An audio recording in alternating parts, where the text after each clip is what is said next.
good is it?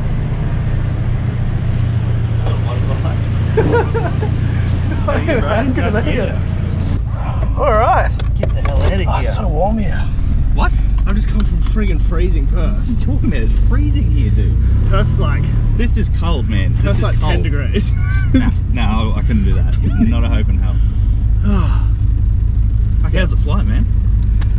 Boring. The guy next to me let out 3 of the stinkiest farts I have experienced in a long time in his sleep.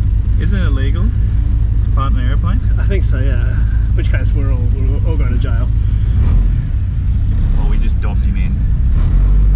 I offered old mate to come in, but he didn't want to. Yeah. So.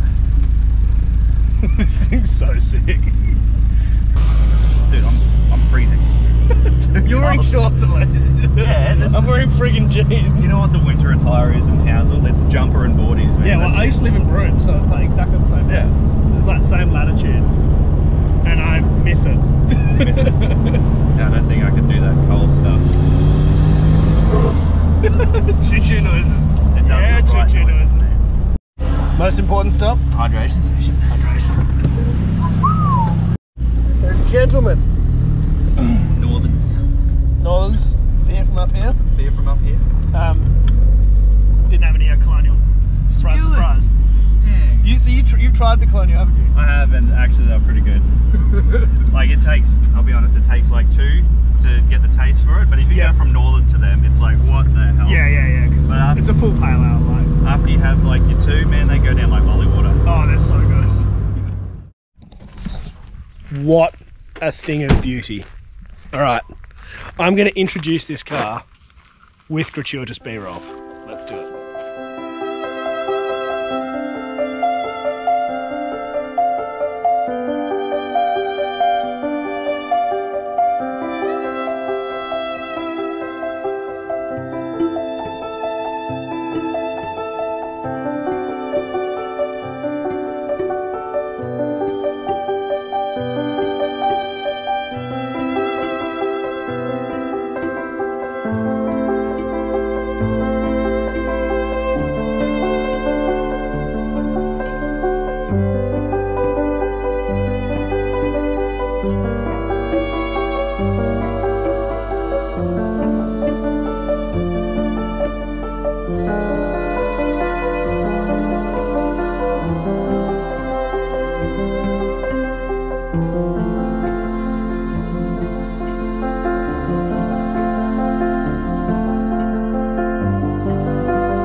Okay, this is my first time driving the mighty Delica. I'll explain why I've bought this car in a minute, but I have a very exciting project ahead of me and I'm pumped. All right, I'll get Cody to hold this, I think. Ah, there's no cup holders though. What? One thing I did notice. Oh, that's not good. But in there, perfect, see? Oh yeah. Or maybe it was the Red Bull tin I was using. Nope. That works. There's your cup holder. Oh, can you hold that? Should I put my seatbelt on? Yeah. The mighty, there's so much power in this thing. I like the full Jap spec, like reverse alarm. JDM, brah. Alright, where do you want to go? You want to go road or bush? Bush. Go that way.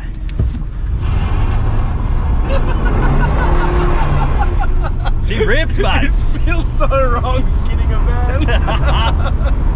Alright, left down this driveway. Why are you indicating? I don't know, because I live in a city, in a society. Oh, It's a hey, whole... the suspension's actually not too bad. It's pretty Really? good. Tell that to my spine.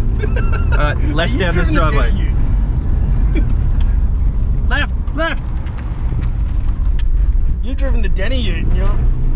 Woo! It's worse. This thing is great. Oh, I feel like I should put my seatbelt on now. Yeah. Why have you got your seatbelt on? That's not fair. Oh, this is sick. Oh, I just want to go adventuring in it. I would slow down. Okay. I've been on the road with some nutcases, but you, sir, take the cake. Is it because we're driving this tin shed on wheels? Yes, and there's a lake. Oh, there is a lake. Don't drive in the lake, got it. This is brilliant. It's actually, it drives a lot better than I thought. The guy at Deleca Garage was like, oh yeah, this thing will, you know, once you've driven a Deleca, you'll never go back, and it's the best cars in the world. I mean, he's obviously like a one-eyed Deleca fan, but He was right. it's pretty good. No, I had second thoughts just to delete your number and block you and make away with your car. Yeah, I wouldn't have, like, fair enough. This is great. I'm just amazed how, like, nice it is. It's just not shit. Smooth, responsive. The engine is really nice. I was shocked on how good it was. I'm really surprised. I'm really, really surprised. All right, I should probably explain to you what's going on. Yep, I bought a Deleca. A Deleca. So why, you might be asking, did I buy a Deleca? Well, it worked out that it was going to cost me a lot of money to get my car over to the East Coast. I really wanted to do some East Coast content. So I looked at it. Driving over is very expensive, very time consuming. Shipping it over or trucking it over is really, really expensive. Like, it was going to cost sort of $7 or $8 grand to get the car and trailer over, or even just the car. Not to mention the fact that I would lose, sorry, I've just got a splinter here. I would lose several weeks of productivity if I did that, because putting it on a truck takes sort of 3 or 4 weeks minimum, and getting it back to WA is just so slow. So I picked this thing up for $8 grand. Now I've spent nearly that again on it, doing it up, but we'll talk about the numbers and the figures of exactly what we spent on the thing later on. But at the end of the day, I'm left with an asset that I can sell. It also means that I can fly back and forth and be a dad and run my business and all the rest of it to do these trips. So this thing is going to do Cape York to Tassie. So northernmost tip of Australia to the southernmost tip of Australia. Why did I pick a Deleca? If you follow me on social media, you'll know that I love Delecas. I always have. I think that I see them as the unpretentious troopy. They are a four-wheel drive van. They're based on a Pajero. So I call them the pregnant Pajero. And this has a 3-litre V6, has Pajero running gear, automatic transmission. It's a factory 6-seater with swivel chairs and things, but I'm going to turn it in, well, I've somewhat turned it into a camper van. Now, I should also say today's episode is in a bit of a rush because it's Friday right now, and I'm going to get this episode out tomorrow. So I've been flat out working on the van, so sorry if it's a bit of a short one, but that's just what this episode's going to have to be. Just remember, there's a code word in this episode somewhere in there. I'll put it up on the screen, and you can win a copy of my cookbook. So just comment that code word down below on YouTube, and you go in the draw. Now, modifying this thing. I'm not going to have this car forever. It's nothing like the 10-year Tourer. It is a budget build, but only so budget. At the end of the day, this does have to do Cape York to Tassie. That's a pretty serious trip. For me to buy cheap crap gear that is actually going to fall apart on that trip is a complete waste of my time, and also might leave me stranded in some pretty remote places. So I'm going budget in terms of basic. So I see so many backpackers just go to Supercenter and put everything on the car. They get a roof rack, they load it up with a million jerry cans and a rooftop tent, and just fill the thing, and they weigh an absolute, they weigh as much as the moon.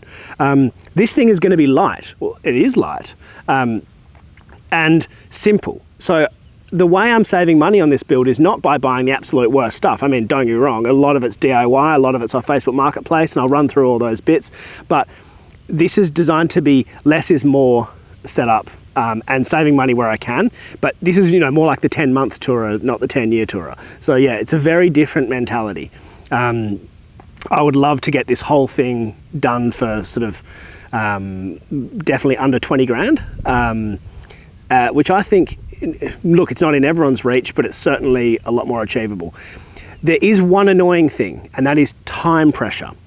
If I could do this up over 6 months, it would be great, because I could sit around and wait for deals to come up on Facebook Marketplace and get a secondhand bull bar and get a good secondhand winch and get a secondhand this and that. I didn't have that luxury in this case. So I straight up, I found a place called the Deleca Garage, which seemed like an appropriate place to buy Deleca parts. And I spent $5 and a bit grand there straight up. So I bought a lift kit, I bought a snorkel, I bought a bull bar, diff breathers, and a heavy duty radiator. Now, explain why I've done each of those things. So bull bar, because the original bar was huge and would be terrible off-road. I'll tee that up for you. That is genius. Fixed it. Genius. Give me some zip ties. It'll work, I swear. Oh, that. Do you know what it looks like? It looks like a SsangYong Corando. That actually looks like a SsangYong Corando. Shit. I also really need a Hauser winch, because a lot of this stuff will be solo and I'm going to be going pretty serious off-road. So the only winch compatible bull bar for these cars is an X-Rox. So I bought the only winch compatible bar there is. Yes, that's expensive. I think the bar was about 1,700 bucks. And then the winch, I got an inexpensive winch. Yeah, dude, I really don't want to be seen at this place. I can't believe Can we park around the block? Yeah, please. All right. This is where we are. Yeah, there's a park right there. I'm just gonna park it in front. I'm just gonna own this. I don't want to own this. We're on a budget, True. so there are certain things that... Look at those fake people camping.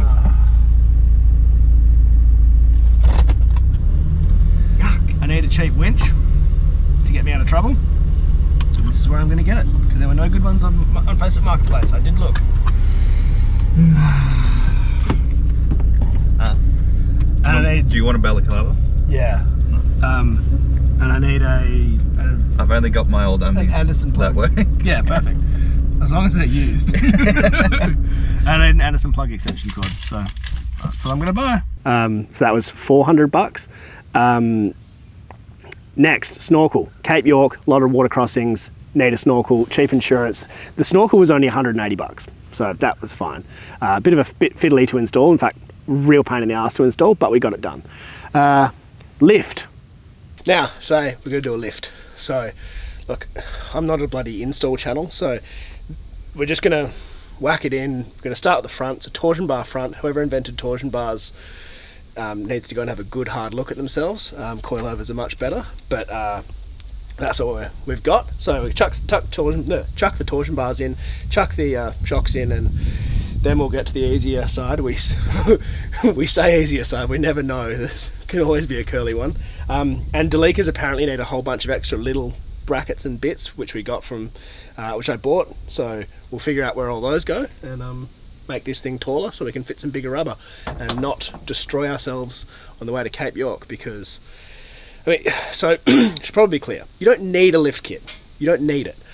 But you have a lot less chance of causing damage to your car if you have a lift kit. It's just one of those things that brings the body and everything away from all the obstacles, particularly with a really long wheelbase. My ramp over angle is going to be quite poor. So lift kit just moves all that away. You have much less chance of damage, much less chance of bottoming out.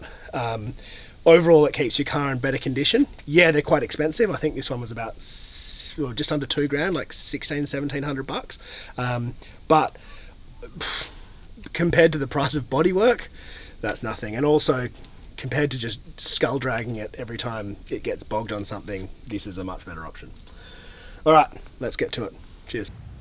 Diff breathers for the same reason as the snorkel, because we're going to be going in water. It's really cheap insurance. I can't remember what the kit costs, but it was about 150 bucks kind of thing. It's just a generic kit and it worked really well. The interior, that's all pretty straightforward. That's just a bed, but I really wanted to retain one of those swivel chairs so that if I did decide to bring it back to Perth, we could actually take the family out in it technically. So I needed somewhere that I could have a baby seat, and that is on that swivel chair. Also, my best mate was thinking about coming over to the East Coast to do a trip, and so I said, when he's got a baby, so I said, well, yeah, great, take the Delica. You know, they're not going to camp in it, but it'd be good for them to have a car that they can run around in. So yeah, that's a good option. Or just if any of my mates want to use the thing while it's over here and not doing anything, fantastic. What a great little asset to have on the East Coast. Now, more on this trip. The other part of this plan is I want to collaborate with lots and lots of YouTubers on the way down, and I'm going to bring this thing to the Sydney and Adelaide four-wheel drive shows. So in September and October. So make sure you get down to those, because then you can actually check the thing out and come and meet me, and if you want to or not. A lot of other creators there who are actually interesting, who you might be much keener to meet. But yeah, this thing will be there as well. All right, that's all we have time for in this episode.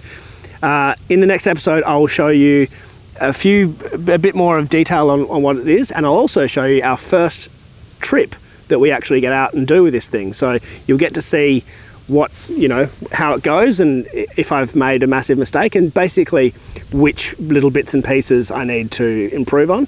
And then in 2 weeks, we hit the Cape. So can't wait for that. That's going to be a really good fun trip. I'm going to try and get out regular episodes while I'm up there, but it's going to be pretty difficult because I'm going to be editing in the back of the van while traveling every day. So I will try my best, but if there's a little bit of a break, please forgive me. All right. Cheers. See you in the next one. Oh, code word. Don't forget to comment the code word somewhere in this episode.